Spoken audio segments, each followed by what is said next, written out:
بسم اللہ الرحمن الرحیم۔ السلام علیکم پیارے دوستوں، 21 رمضان المبارک امیر المومنین حضرت علی رضی اللہ تعالی عنہ کا یوم شہادت ہے۔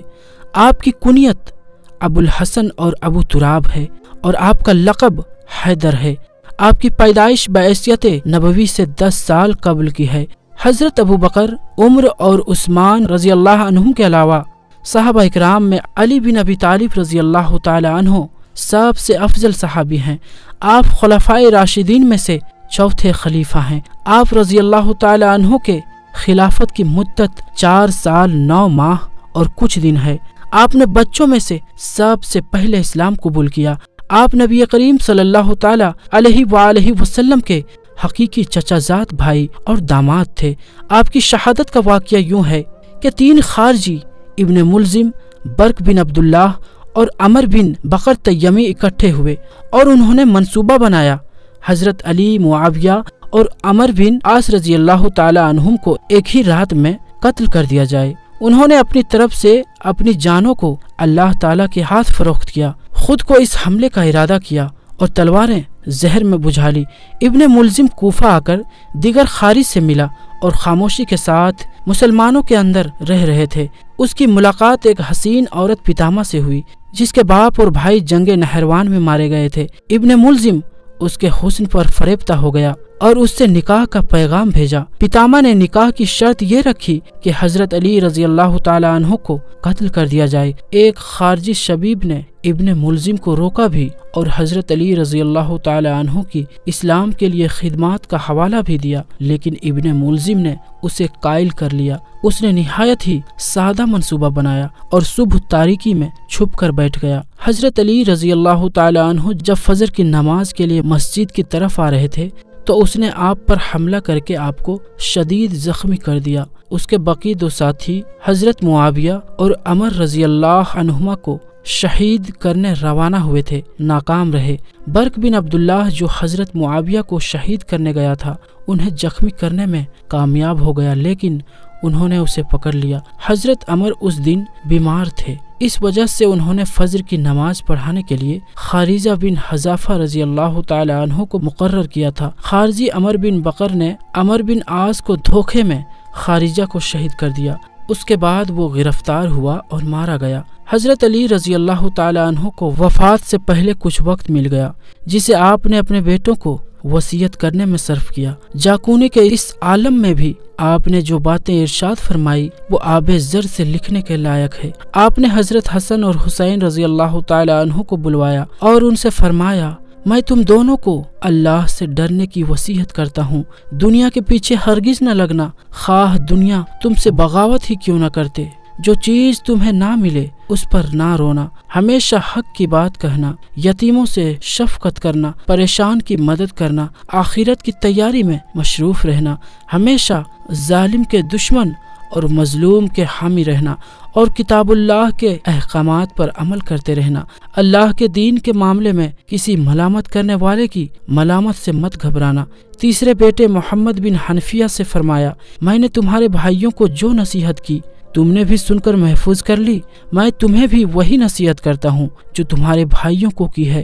اس کے علاوہ یہ وصیت کرتا ہوں کہ اپنے بھائیوں حسن و حسین کی عزت و توقیر کرنا اور ان دونوں کے اس اہم کو ملحوظ رکھنا جو تمہارے ذمہ ہے، ان کی بات ماننا اور ان کے حکم کے بغیر کوئی کام نہ کرنا۔ پھر حسن و حسین سے فرمایا، میں تم دونوں کو بھی محمد کے ساتھ اچھے سلوک کی وصیت کرتا ہوں کیونکہ وہ تمہارا بھائی ہے، تمہارے باپ کا بیٹا ہے، تم یہ بھی جانتے ہو کہ تمہارا باپ اس سے محبت کرتا ہے۔ پھر خاص طور پر حسن رضی اللہ تعالی عنہ سے فرمایا، میرے بیٹے تمہارے لیے میری وصیت یہ ہے کہ اللہ سے ڈرتے رہنا، نماز وقت پر ادا کرنا، زکوٰۃ کو اس کے مصرف میں خرچ کرنا، وضو کو اچھی طرح کرنا کہ بغیر وضو کے نماز نہیں ہوتی اور زکوٰۃ نہ دینے والے کی نماز بھی قبول نہیں ہوتی، ہر وقت گناہوں میں مغفرت طلب کرنا، غصہ پینا، صلہ رحمی کرنا، جاہلوں سے بردباری سے کام لینا، دین میں تفقہ حاصل کرنا، ہر کام میں ثابت قدمی دکھانا، قرآن پر لازمی عمل کرتے رہنا، پڑوسیوں سے اچھا سلوک کرنا، نیکی کی تلقین کرنا اور برائیوں سے اجتناب کرنا۔ جب وفات کا وقت آیا تو پھر قرآن آیات پر مشتمل وصیت فرمائی، بسم اللہ الرحمن الرحیم۔ یہ وہ وصیت ہے جو علی بن ابی طالب نے کی ہے۔ وہ اس بات کی وصیت کرتا ہے کہ اللہ کے سوا کوئی معبود نہیں، وہ اکیلا ہے، اس کا کوئی شریک نہیں، اور محمد صلی اللہ تعالی علیہ وآلہ وسلم اس کے بندے اور رسول ہیں جنہیں اللہ تعالی نے ہدایت اور دین حق کے ساتھ بھیجا تاکہ وہ اس دین کو تمام ادیان پر غالب فرما دے، خواہ یہ بات مشرکین کو ناگوار گزرے۔ یقیناً میری نماز، میری قربانی، میری زندگی اور میری موت سب کچھ رب العالمین کے لیے ہے جس کا کوئی شریک نہیں، مجھے اسی کا حکم دیا گیا ہے اور میں فرما بردار لوگوں میں سے ہوں۔ حسن بیٹا، میں تمہیں اور اپنی تمام اولاد اور اپنے تمام گھر والوں کو اللہ سے ڈرنے کی وصیت کرتا ہوں جو تمہارا رب ہے۔ اس بات کی وصیت کرتا ہوں کہ صرف اسلام ہی کے حالت میں جان دینا۔ تم سب مل کر اللہ کے رسی کو مضبوطی سے تھام لو اور تفرقہ میں نہ پڑو۔ میں نے ابو القاسم رسول اللہ صلی اللہ تعالی علیہ وآلہ وسلم کو فرماتے سنا ہے کہ ایک دوسرے سے باہمی تعلق رکھنا اور اصلاح کرتے رہنا نفل نمازوں اور روزوں سے بہتر ہے۔ اپنے رشتہ داروں سے اچھا سلوک کرنا، اس سے اللہ تم پر حساب نرم فرما دے گا۔ یتیموں کے معاملے میں اللہ سے ڈرنا، ان پر یہ نوبت نہ آنے دینا کہ وہ اپنی زبان سے تم سے مانگے اور نہ ہی تمہاری موجودگی میں پریشانی میں مبتلا ہو۔ اللہ سے ڈرتے رہنا اور اللہ سے پڑوسیوں کے حقوق کے بارے میں بھی ڈرنا، کیونکہ تمہارے نبی صلی اللہ تعالی علیہ وآلہ وسلم کی نصیحت ہے۔ اس کے بعد حضرت علی رضی اللہ تعالی عنہ نے اور بھی بہت سی نصیحتیں فرمائی، جن میں خاص کر نماز، زکوٰۃ، جہاد، امر بن معروف کی نصیحت تھی۔ معاشرے میں کمزور طبقات یعنی غرباء و مساکین اور غلاموں کے بارے میں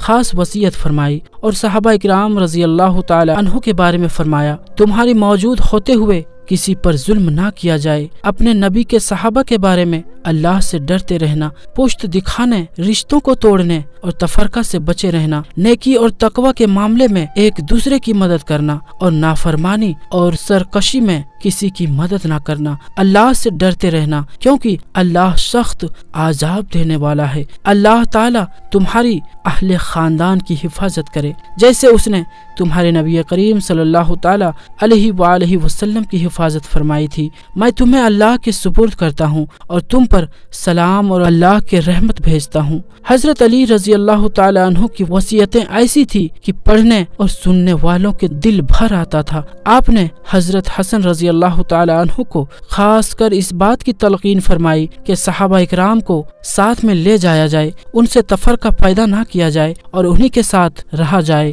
خواہ اس کے لیے انہیں کسی بھی قسم کی قربانی دینا پڑے۔ چنانچہ ہم جانتے ہیں کہ حضرت حسن نے یہی کیا اور قربانی کی ایک ایسی تاریخ رقم کی کہ جس پر ملت اسلامیہ قیامت تک فخر کرتی رہے گی۔ اپنے قاتل کے بارے میں حضرت علی رضی اللہ تعالی عنہ نے کیا وصیت فرمائی اسے بھی سنیے۔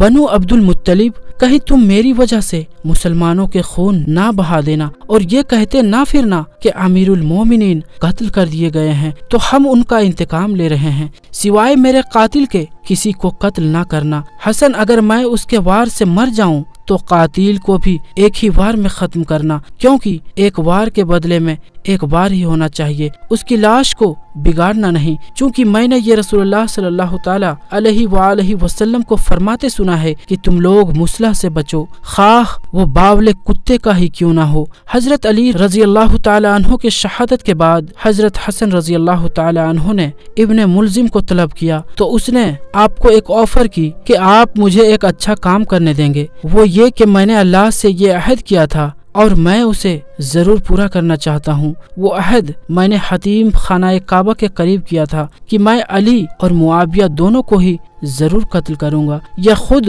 اس کوشش میں مارا جاؤں گا۔ اگر آپ چاہیں تو مجھے چھوڑ دیں تاکہ میں معاویہ کو قتل کر دوں۔ میں آپ سے اللہ کے نام پر وعدہ کرتا ہوں کہ اگر میں انہیں قتل نہ کر سکا یا قتل کر کے زندہ بچ گیا تو آپ کے پاس آ کر آپ کے ہاتھ میں اپنا ہاتھ دے دوں گا۔ حضرت حسن نے فرمایا، میں اس کام کے لیے تمہیں ہرگز نہ چھوڑوں گا کہ تم آگ کو اور بھڑکاؤ۔ اس کے بعد آپ نے اسے قتل کر دیا۔ دعا ہے کہ اللہ تعالی ہمیں اپنے صحابہ کرام رضوان اللہ علیہم اجمعین سے محبت کرنے اور ان کے نقش قدم پر چلنے کی توفیق عطا فرمائے۔ تو پیارے دوستو، آج کی اس ویڈیو میں بس اتنا ہی۔ تو ہم ملتے ہیں پھر کسی نئی ویڈیو میں، تب تک کے لیے السلام علیکم، اللہ حافظ۔